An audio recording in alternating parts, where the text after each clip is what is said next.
All right. For 45 years, Linda O'Keefe's case remained unsolved. In 1973, the 11-year-old was murdered on her way home from school. Desperate to solve the case, a California police department went on Twitter asking millions of users for tips. They did that recently. Tracy Smith has a preview of this week's 48 Hours. Hi, I'm Linda O'Keefe. 45 years ago today, I disappeared from Newport Beach. On July 6, 2018, exactly 45 years after Linda O'Keefe disappeared, the Newport Beach Police Department launched their unusual campaign for new leads on the cold case on Twitter. I was murdered, and my body was found in the Back Bay. Today, I'm going to tell you my story. The last day of Linda's life and its tragic end unfolded in a series of tweets written from the 11-year-old murder victim's point of view. When a victim speaks, we want to listen. Former Newport Beach PD spokesperson Jennifer Manzella came up with the idea after lead investigator Sergeant Court Depweg tasked her with bringing attention to the case. We needed to put Linda's face out there. What was it like reading that Twitter story and essentially hearing Linda's voice? I thought that was the most incredible, gut-wrenching thing I have ever read.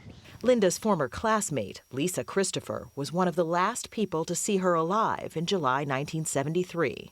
Linda was on the phone with her mother in the school office, begging her for a ride home. She was upset, crying, just very, very sad. Linda's sister, Cindy Borgeson, had overheard her mother's end of the phone call. And my mom said, "I'm really busy, you can just walk home."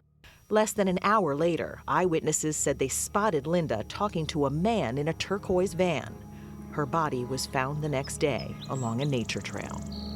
Who had murdered Linda O'Keefe? Newport Beach police were convinced Twitter would help them finally answer that question. Linda is going to help us find this man who did this to her. My name is Linda O'Keefe. What is his name?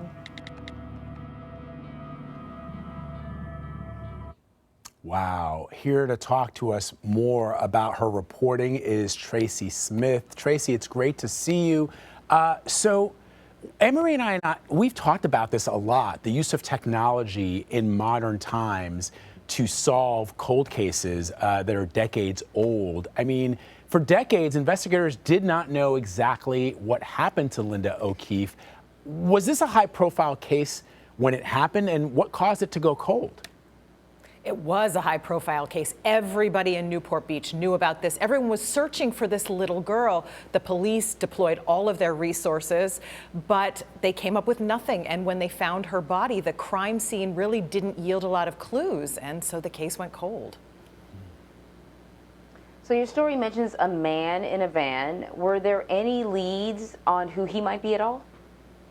You know, there was a mom and a daughter were driving by and they saw Linda talking to this guy with the van. They were put under hypnosis, the mom and daughter, and they were able to give a description. They put out a sketch of this guy, but it really went nowhere. And these vans were so common back in the 1970s. They didn't have a license plate number, so that went nowhere either.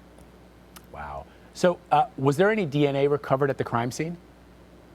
Yes. So back in 1973, DNA wasn't part of forensic science, but Linda was sexually assaulted, and the criminalist who processed the crime scene swabbed for bodily fluids and preserved those swabs. Little did he know that 4 decades later, his work would be key in solving this case. Oh, this is interesting. And then there's Twitter. Twitter that gave her voice back. Yeah. Can you explain the role that Twitter played in solving this case? Isn't that chilling hearing her voice like that? You know, Twitter, this story was seen all over the world, and it didn't lead directly to finding the killer. But what it did do is when the police got their suspect, and they did get their suspect, they were able to use it as probable cause to search all of his electronic devices. And there they found evidence that could really help them in court. And we're just throwing up that tweet and there. Tracy. Yeah, it is chilling, Emery and Tracy. It really, really is.